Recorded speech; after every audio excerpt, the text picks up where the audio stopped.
අයිබෝන් ඩොක්ටර්. අයිබෝන්. හොඳයි. අපි මේ සතියේ කතා කරනවා මේකට මට මාතෘකාව කල්පනා කර ඉද්දී පොඩි කතාවක් මතක් වුණා. අපි පෞද්ගලික අත්දැකීම් ගැන කතා කරන ගොඩක් වෙලාවට අපේ අම්මා දැඩි ලෙස විරුද්ධ වුණා එක වතාවකදී. දැන් අදටත් ඒ ලෙසම ක්‍රියාත්මකයි. ඉස්සරහා තාප්පයක් හදනවට ගෙදර. අපි හුවා එන යන මිනිස්සුන්ගෙන් කිසිම බාධාවක් නැහැ. හැබැයි කිව්වා කොච්චර කොයි විදිහට ගෙවල් හැදුනත් ඉස්සරහා තියෙන්න ඕනේ එයා අර එළිය දැක්ක වැට කියන එක. අදටත් අපේ ගෙදර තියෙන්නේ පොඩි ගේට්ටුවක් එක හරිම පොඩි ගේට්ටුවක් එක්ක වැටක්. ඇයි එහෙම කරන්න ඕනේ කියලා අහුවම මට පාර යන මිනිස්සුන්ව පේන්න ඕනේ. මට මේ මිනිස්සු යනවා දකින්න ඕනේ කියලා කිව්වා. ඒ නීතියට අවනත වෙන්න අපි ඔක්කොම සිද්ධ වුණා. ඒ කියන්නේ අපේ ගෙදර වටේට තියෙන හැම ගෙදරක ලොකු තාප්ප තියෙනවා. ඒ හැම තාප්පම පහු කරලා මේ පොඩි වැටක් එක්ක තමයි අපේ ගෙදර තියෙන්නේ. ඕක තමයි ඒ පොඩි ගෙදර අම්මට ඕන වෙච්ච. ඒක ඇතුලේ තියෙන්න ඕන කියන පවුල ගැන විස්තරාත්මකව අපි කතා කරනවා ඩොක්ටර්ත් එක්ක. ඩොක්ටර් තමයි මේ කතාව ආරම්භ කරේ. මේ මිනිස්සු ලොකු ස්පේසස් හොයාගෙන යන ජීවිතයක් ඇතුලේ තමන්ගේ පොඩි කුටුම්බේ මගේ හැරීම ගැන. ඩොක්ටර්ට කොහොමද මතකය මේ ඩොක්ටර් හිටපු ගෙවල් ගත්තාම ඒ ගෙවල් ඇතුලේ තිබු සංස්කෘතිය ගත්තාම එකතුව ගත්තාම ඩොක්ටර්ට කොයි වගේ මතකයක්ද තියෙන්නේ? ඔව් එහෙමයි. දැන් අපි අපිට මතක තියෙන ඉතිහාසය අපි හිටියේ බදුල්ලේ. ඒ හිටියෙත් ක්වාටර්ස් එක්ක. මොකද මගේ අම්මයි තාත්තයි දෙන්නම රජයේ නිලධාරීන්. එතකොට ඒගොල්ලන්ට ක්වාටර්ස් හම්බ වෙනවා යන හැමතැනම. පේරදිනින් පටන් අරගෙන අන්තිමට බදුල්ලේ තමයි දීර්ඝ කාලයක් ඒ හිටියෙත් ක්වාටර්ස් එක්ක. පොඩි ගයක් රත්තරමාවතේ කාමර දෙකයි තිබුණේ. ඒ ගෙදර හැබැයි මට මතක ඒ ගෙදර තරම් අපි සන්තෝෂෙන් හිටියේ නැහැ වෙන කිසිම ගෙදරක. මොකද ඒක අපි ඇවිල්ලා වටේ පිටේ ඔක්කොම ගෙවල් වල එකම වගේ ගෙවල් තිබුණේ. ළමයි ගොඩාක් හිටියේ. අදටත් ඒ ගොඩක් ළමයි මගේ හොඳම යාළුවෝ, පවුලේ යාළුවෝ. දැන් ලොකු කට්ටිය. නමුත් හැමදාම හවසට සෙල්ලම් කරන අර ගෙදර කියන එක කියලා මට මතක ඒ බදුල්ලේ ගෙදර. මම බදුල්ලේ ස්පිරිතාලේ වැඩ කරද්දි මම සමහරට පයින් ඇවිදගෙන යනවා. ඒ ගෙදර බලන්න තාම තියෙනවා. ඒ ගෙදර මං පස්සේ කියන්නේ ඒ කාලේ නම් අපිට තේරුණා. ඒ කාලෙත් මං කල්පනා කරා මගේ අනිත් යාළුවෝ ඉස්කෝලේ යාළුවෝ ඒගොල්ලෝගේ ගෙවල් වලට එහෙම ගියාම අපිට මෙච්චර ලොකු ගයක් නෑ නේද? පහසුකම් තියෙන කියන ගෙත. මම හිතන අපච්චිට ඒ කාලේ තමයි ඔය ගයක් හදන උවමනාව තිබුණේ. ඊට පස්සේ අම්මලා කොළඹ මං රොයල් එකට ගියාට පස්සේ ගම්පහ කලගෙඩිහිනේ ඉඩමක් කරගෙන ගයක් හැදුවා. ලොකු ගයක් හැදුවා. කාමර 6ක ලොකු ගයක් හැදුවා. දැන් අද ඒ ගෙදර අම්මා එක කාමරයක අපච්චි එක කාමරයක අනිත් ඔක්කොම වහලා මකුල් දැල් බැඳිලා. අම්මා අපච්චි දි รา පත් වෙමින්. මම දැක්ක මෑතකදී මේ ෆේස්බුක් එකේ පෝස්ට් එකක් අපි එනතෙක් අපි දිහා බලන් ඉන්න මහගෙදර කියලා. අපේ මහගෙවල් තියෙනවා. ඒ මහගෙදර ඒ කාලේ විදිහට මගුල් ගෙවල් ගත්ත මහගෙවල් නේවා.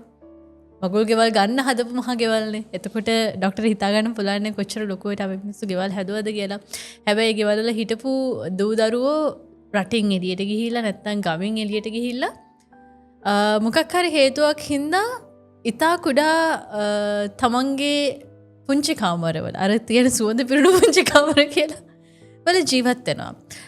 ඒ මහා විශාල භූමියෙන් එළියේ ඔවුන් එක්තරා පුංචි භූමියක තමන්ගේ සාමය හොයා ගනිමින් ඉන්නවා. මේක තමයි අද කතා කරන්න උත්සාහ කරන්නේ. මේ කුඩා අවකාශ තුල තියෙන මේ මානසික ලංවීම කියන එක ඩොක්ටර් හඳුනගන්නේ කොහොමද?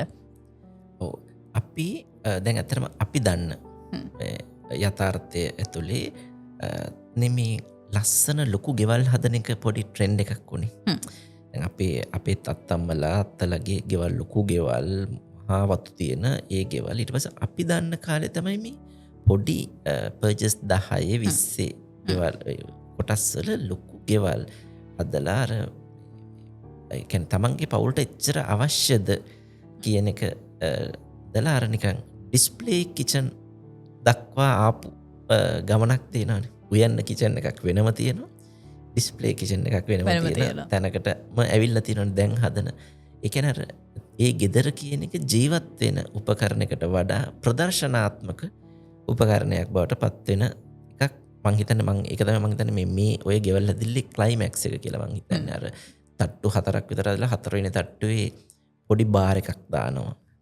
පොඩි බාර් එකක් දාගෙන හැබැයි බාර් එකේ ජීවිතේට අඩියක් ගහලා නැති මිනිස්සු ඉන්නවා. අන්න ඒ ඇවිල්ලා මේ වැඩේ අර කැරකි ගිහිල්ලා ස්කූටර් ප්‍රාප්තිය කියලා මම දකින්නේ ඔතන.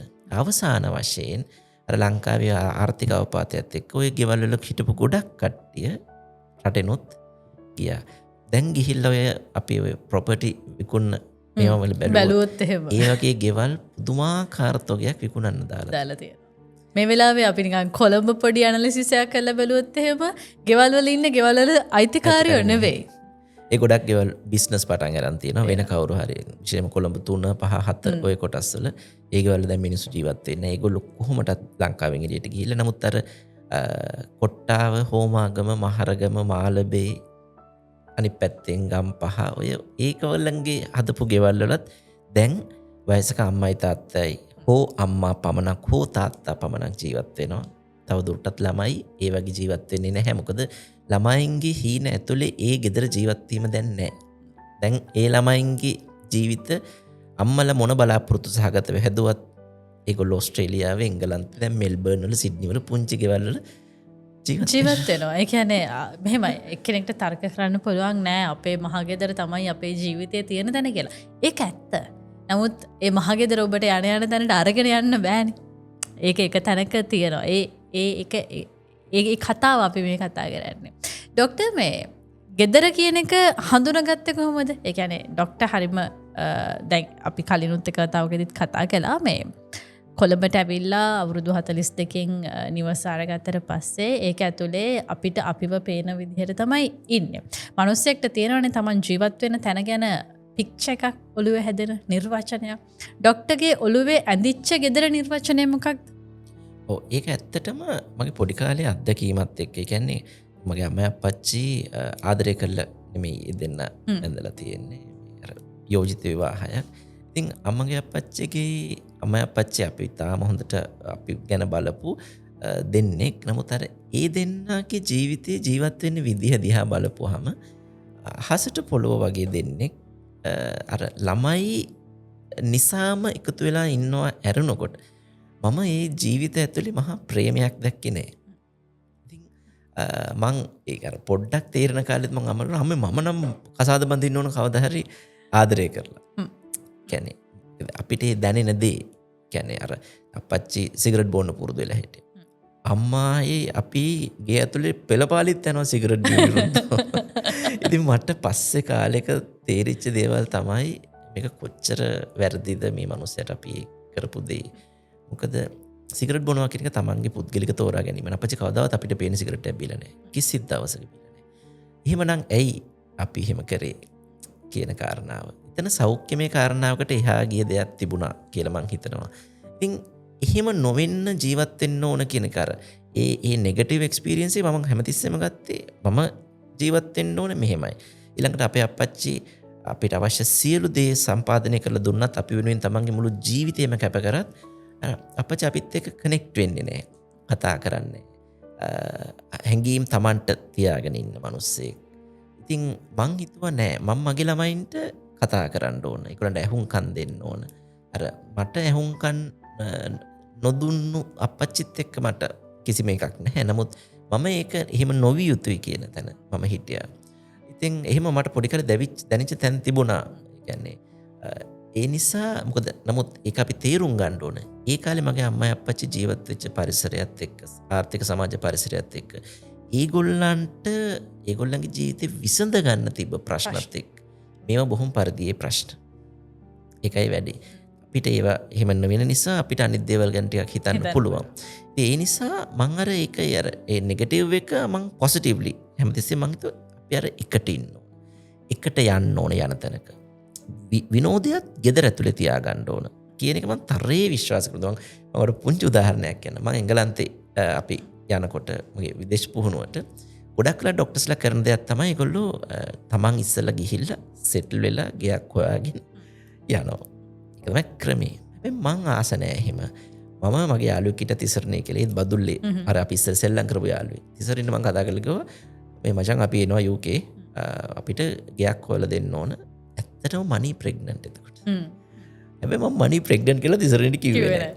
මං ගියා. ගිහිල්ලා අපි පළවෙනි දවසේ ගිහිල්ලා අපි දුමින්ද කියලා අයියා කෙනෙක් ගෙදර ඉඳි. ඊට තිසරණේ හම්බෙන්න ගිහිල්ලා තිසරණේ මනිය දකලා ඔළුව අත ගහගත්තා. Lakmal I will kill you. මොකද හේතුව ඊට පස්සේ මම හරි ඉතින් මං කිව්වා නම් මනී ප්‍රෙග්නන්ට් කියලා උඹ එන්න කියන්නේ නැහැ නේ මන්ට. රයිට්. නමුත් අපි chance එකක් ගත්තා. අපි සතියක් ඇතුළත තිසරණේ දඟල්ලා අපිට ගයක් හොයලා දුන්නා. එතන පොඩි රිස්ක් එකක් තිබ්බා. නමුත් මං කියන්නේ it was all worth it. මොකද ඒ කාලේ තමයි අපි දෙන්න තාම සන්තෝෂෙන් හිටපු කාලේ. මොකද මනී රස්සාවක් කරන්නේ. එයා ගෙදර හිටියේ සහ මට යම් කිසි ආදායමක් හොඳට තිබුණා. ඉතින් අපි හොඳට ජීවත් වුණා. ප්‍රශ්න හරිම අඩුයි. එක්ස්ටර්නල් බලපෑම් නැහැ. ඉතින් අර හැමතිස්සෙම ගෙදර කට්ටියත් එක්ක එකට ඉන්න ඕනේ කියන එක. ළමයින්ගේ දේවල් වලට යන්න ඕනේ කියන එක. මොකද මට දැනිච්ච දේවල් තියෙන මගේ පාසල් කාලේ මම ඔය දක්ෂතම කලාකරුවෝ කියලා අවෝඩ් එකක් හම්බුණා රොයල් එකේ. ඒක ගන්න දවසේ මට හිතුණා අනේ අදවත් අපගේ අම්මා අප්පච්චි හිටියා නෑ කියලා. මොකද ඒගොල්ලෝ නැත්තම් මේගොල්ලෝ බදුල් එන්න විදියක් නෑ. නමුත් අර ඒක මම එහෙම ඉතින් මං ඒ නිසා මගේ දරුවෙක්ගේ දෙයක් මම මගාරින්නේ නෑ. කොහොම හරි කරලා යනවා. ඩොක්ටර් බේ ගෙදර කියලා කියන්නේ ඕක පෞද්ගලිකවත් විශ්වාස කරලා තියෙනවා සහ අත්දැකීම් කරලා තියෙනවා. අපි කොච්චර බාහිර සමාජයට බාහිර පරිසරයට ඇදෙනවනේ. කියන්නේ අපි ප්ලාස්ටික් එකක් වගේ. අපිව අපේ තියෙන අනිත් වැඩත් එක්ක අපිව මේ සෙන්ටර් පොයින්ට් එකේ ඉඳලා ඇදිලා යනවා. නමුත් ආපස්සට ඇදිලා එද්දී අපිට තිබිය යුතු තැන තමයි ගෙදර. මම ආපස්සට ඇදිලා එද්දී මාත් එක්ක හිටපු අනිත් අයත් ආපස්සට ඇදිලා ආවහම තමයි අපේ කුටුම්බය සම්පූර්ණ වෙන්න ඕනේ. මේ ආකර්ෂණය. ඒ කියන්නේ කොහෙ ගියත් අවසානයේට ගේ ඇතුලේ තියෙන සැනසීම හොයාගෙන ඒව කියන එක ડોක්ටර් කොහොමද ප්‍රැක්ටිස් කරන්නේ?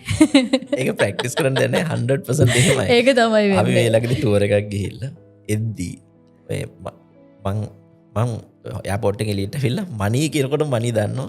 ඔව් මං දන්නවා. එයා දන්නේ මොකද්ද? ගෙදර ගිහිල්ලා බත් ටිකක් සම්බෝල ටික සැමන් එක හදන්න. ඒ මොකද ඇවිල්ලා මේ හොඳම ගිහිල්ලා සැපට සනීපෙට ඉඳලා ඉද්දිත් අර මොකද මේ ගෙදරට ආවම ඇත්තට මේ දැනෙන දේ වෙන කිසිම තැනක නැහැ. ඒක තමයි ඇත්ත කතාව. ඒකේ තේරුම ගෙදරට සීමා වෙන්න කොටු වෙන්න ලඝු වෙන්න කියන එක නෙමෙයි. නමුත් එතන තමයි අපේ පණනල තියෙන්නේ කියන එක දැනගෙන ජීවත් වෙන්න. ඒක තමයි වැදගත් දේ. සරලකම කියන එකනේ ඔය හැමදේම. ඒ කියන්නේ අපි ඊටා විශාල දේපල නිර්මාණය කරනවා. ඒ දේපල ඇතුලේ අපි හරි කුඩා මිනිස්සු විදිහට ජීවත් නොවි ඉඳිමු කියන තැනක ඉඳගෙන අපි කතා කරන නිසා අපේ අවශ්‍යතාවයන් සරල වීම. අපේ හැකියාවන් ඉතාම විශාල වෙන්න පුළුවන්. අපේ ලැබීම් ඉතා විශාල වෙන්න පුළුවන්. achievements ඉතා විශාල වෙන්න පුළුවන්. නමුත් අපේ ජීවිතයේ සහ අවශ්‍යතාවයන් ඉතා සරල විය යුතුයි. ඔව් මෙහෙමයි. එතනදී අපි අර අපේ assets කියන එක ඕන. assets ගන්න. ඒක කිසි ප්‍රශ්නයක් නැහැ. නමුත් අපිට ඒක කොච්චර ඉක්මනට කෑෂ් කරන්න පුළුවන්ද? ડોක්ටර් ඔය assets එකතු කරන්න කියන එකේදී assets වැඩි වෙද්දී මිනිස්සෙක්ට assets වැඩි වෙන ගානට තමන්ගේ හිත සූදානම් වෙන්න ඕනේනේ. assets එක්ක තමන් ලොකු නොවී ඉන්න. දැන් අපි දකිනනේ සමහර වෙලාවට මිනිස්සු දේවල් එකතු කරනවා. රත්තරන් බඩු එකතු කරනවා. වාහන මිල මුදල් එකතු කරනවා. ඊට පස්සේ සමහර වෙලාවට අපි දකිනවා මේ අර හෙට්ටි විදිය පාර යනවා වගේ මිනිස්සු ඉන්නවා. ඒක ඒ assets එකතු කිරීම සහ assets එකතු කරමින් තමන් asset එකක් නොවී ඉන්නවා කියන එක වෙනස් කරගන්නේ කොහොමද? මෙහෙමයි. ඒක මෙහෙමයි. assets එකතු කරනවා කියලා කියන්නේ අපි දැන් අපි මුදල් හම්බ කරනකොට අපි මේ මුදල් වලට මොනවද කරන්න කියන එක. එතකොට සාමාන්‍යයෙන් ලෝකෙ බිස්නස් ගැන කතා කරන මිනිස්සු කියන්නේ assets ගන්න. ඒ කියන්නේ ඕන තැනක කියන්නේ මේ apartments, ගෙවල්, ඒවා හොඳ ආයෝජන.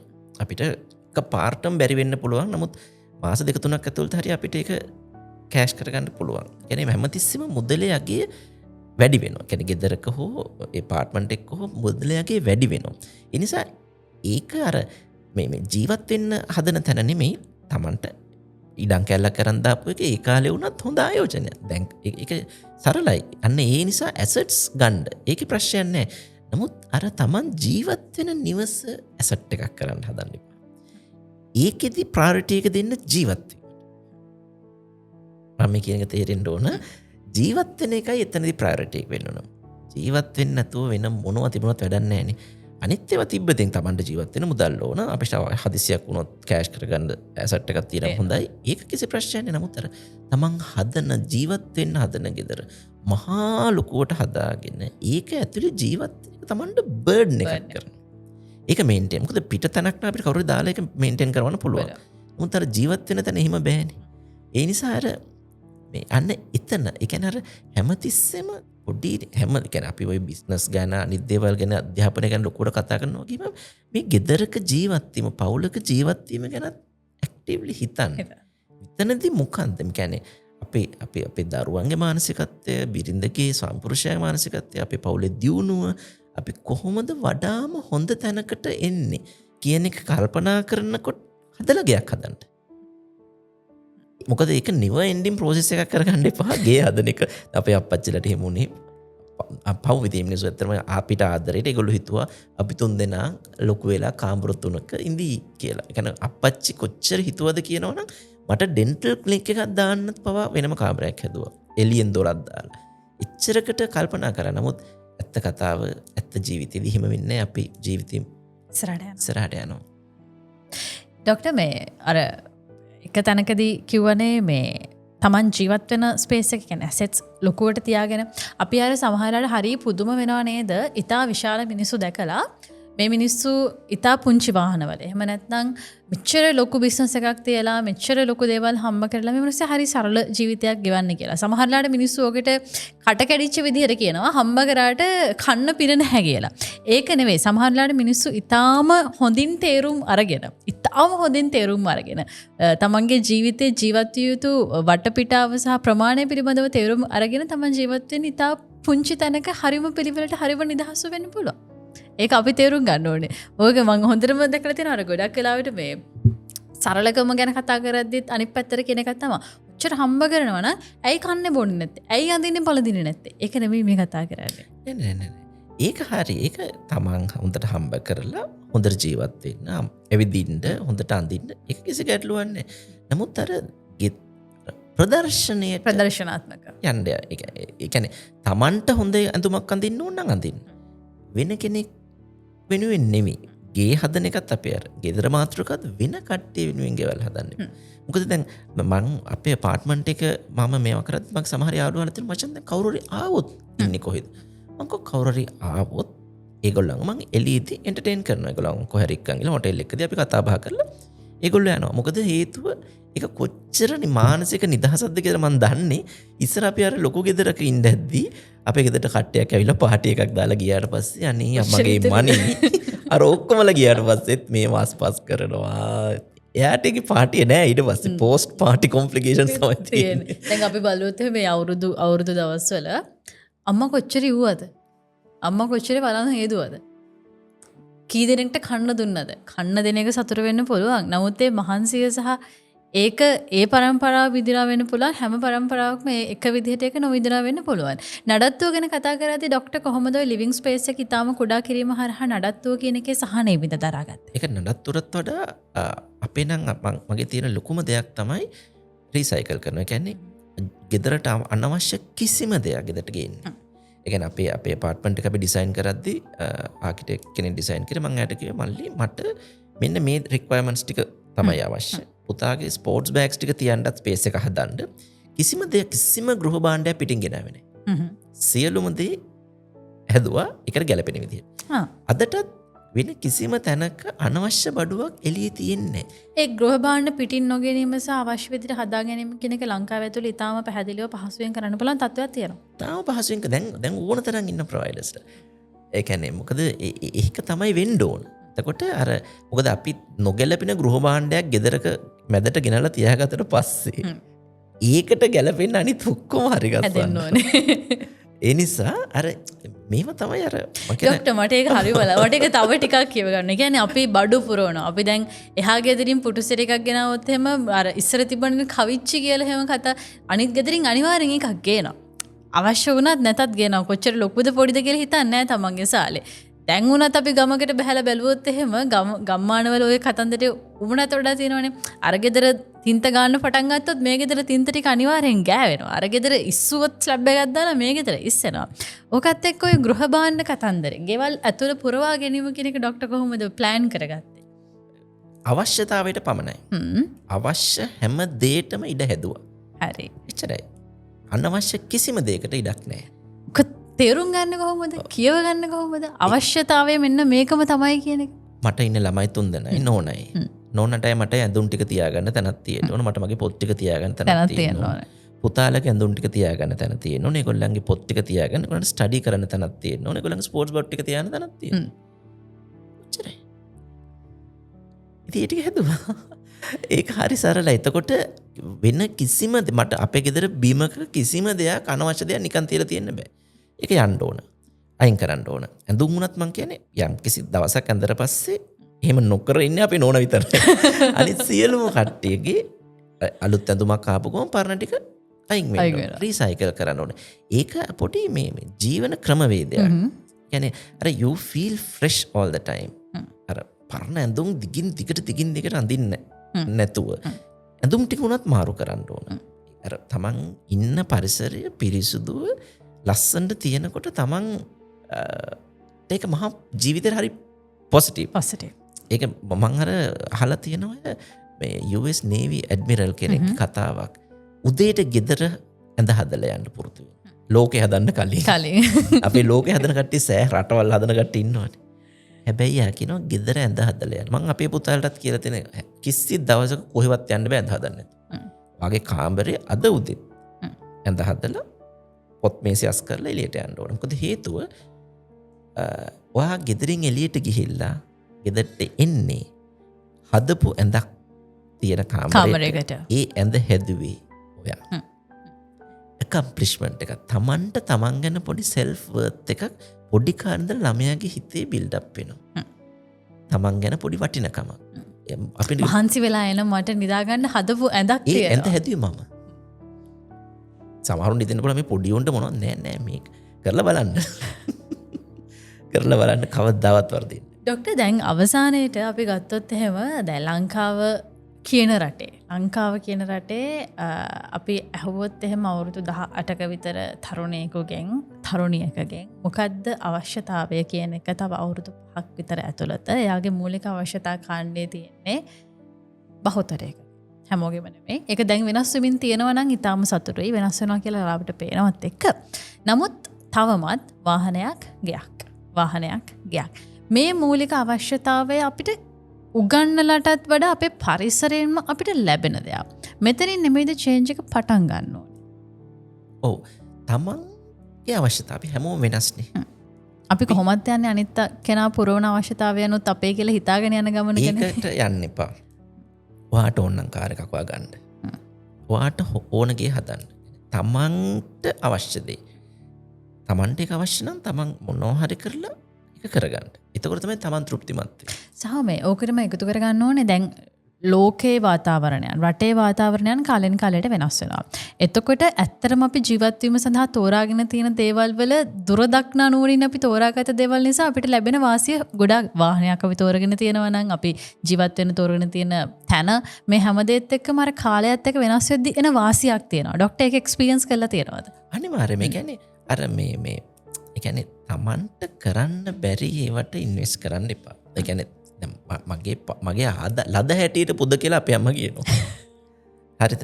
කියන්නේ ඒතර මට වීදම් කරන්න පුළුවන් නම් no problem කරන්න. හැබැයි බැරි නම් තමන්ගේ ආදායමේ හැටියට තමන් දරන්න බැරි ලීස් එකක් දාලා වාහනයක් අරගෙන මුළු ජීවිතේ මෙතනට හිර කරගන්නවට වඩා තමන් අඩියක් පස්සට අරගෙන තමන්ගේ ආදායම වැඩි කරගන්න ක්‍රම හොයන්න. අපි එහෙම හිතන්නේ නැහනේ. අපි අරකට කරන්න තියෙන ඔක්කොම ලෝන් ටික දාලා පොඩි ගාණක් ඉතුරුනේ ඒකෙන් ඉතින් ලෙව කාගෙන ජීවත් වෙන්න බලන්න. එහෙම නෙමෙයි. තමන්ගේ ආදායම වැඩි කරගන්න. ආදායම වැඩි කරගත්තොත් රයිට්. ඒකට අනුරූපව තමන් ජීවත් වෙන්න. එහෙම තමයි වෙන්න ඕන. එහෙම කරනවා නම් කිසි ගැටලුවක් නැහැ. මං කියන්නේ දියුණු වෙන්න එපා කියන එක නෙමෙයි මේකේ තේරුම. දියුණු වෙන්න නමුත් ඒ අර තමන්ගේ ආදායම තේරුම් ගන්න, ආදායම වැඩි කරන උත්සාහ කරගන්න, ඒ වියදම් කරන එකේ ප්‍රයෝජනයක් ඇති දෙයකට වියදම් කරන්න. කියන්නේ ගේ හදනවා නම් ඒ ගේ හදලා අපිට ඒකේ තියෙන බෙනිෆිට්ස් ටික ගන්න පුළුවන් විදිය ගයක් හදන්න. ගෙදරක බෙනිෆිට් එක ගෙදරක බෙනිෆිට් එක තමන් කොම කරලා මහන්සි වෙලා ගෙදරට ආවහම හිතේ සැහැල්ලුවෙන් ඉඳලා ඇඟපත් සෝදගෙන වාඩි වෙලා කෑම ටිකක් කාලා ටීවී එක පොඩ්ඩක් බලලා නිදා ගන්න එක. අපේ ගෙදර බෙනිෆිට් එක නිර්වචනය කරගෙන ඉන්න විදිහම වැරද්දක් තියෙනවා. ඒක තමයි ප්‍රශ්නේ. ඒක මට නම් ඕනේ. කියන්නේ ගෙදරට මම මහන්සිලා එනකොට මට ගෙදර හැඩි වෙලා තියෙනවා. කියන්නේ අවුල් වෙලා තියෙනවා නම් I don't feel good. ඉතින් අපේ ළමයි පවා ඒක දන්නවා. ඒගොල්ලොත් දැන් ඒකට පුරුදු වෙලා. මම හොඳටම දැන් අපි චූටි පුතා එහෙම එයා මම කිව්වේ නැතත් එයා ඒ දෙක යත් කරනවා. ඉතින් මට එයාගේ ඒ කිරීම ඇතුලේ එයාගේ ජීවිතේ එයා ඉස්සරහට යන හැටි මම බලන් හරි ආසයෙන් බලන්. එයා කරන ස්පෝර්ට් එක ඇතුලේ එයා මට පේනවා එයාගේ ටීම් එකට එයා යන මැසේජ් එක. උදේට හෙට ප්‍රැක්ටිස් තියෙනවා එනවා නම් ඉන් දාන්න අවුට් දාන්න. එයා හදපු ක්‍රමයක්. එයා ඒක හදලා එයා ඒක දාලා තියෙන ලස්සන. ඒ අර එයා ඒ ක්‍රමයේ ඉගෙන ගනිමින් සිටිනවා. දෙමෝපියෝ කරන්න ඕන ඉච්චරයි. ඉතිරි ටික වෙයි. වෙනම මෙතඩ්ස් අර ඉගෙනගෙන ෆලෝ කරන්න අවශ්‍ය වෙන්නේ නැහැ අවසානයේ කාර්යයෙන් අපි ආදර්ශයක් ලබා දෙති.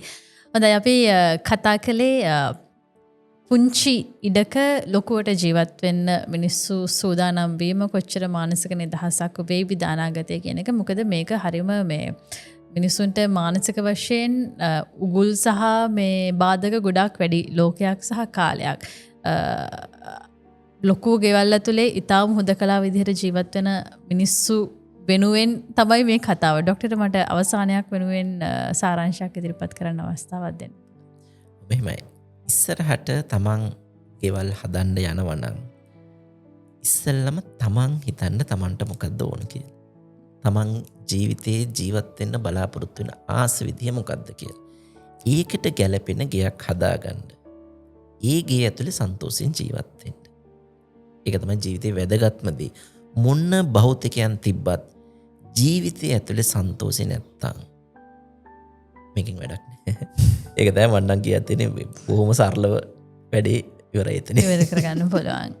කල්පනා කරලා බලන්න ඉතාම හොඳ අවස්ථාවක් මේ. මමත් වැඩේ යන අතර වාරේ මේ අභ්‍යන්තරයෙන් කල්පනා කළේ ඇත්තටම මේ වෙලාවේ අවශ්‍යතාවයන් වල නිවසක් කියන එක මොනවද තියෙනවා. හැබැයි අවසානයේට ඒක ඇතුලේ ස්පේස් එකක නිදහස කියන එක තමයි මනුස්සෙක්ට වැදගත් වෙන්නේ. ඒක කොච්චර Tamanට නිවීමක් දෙනවද?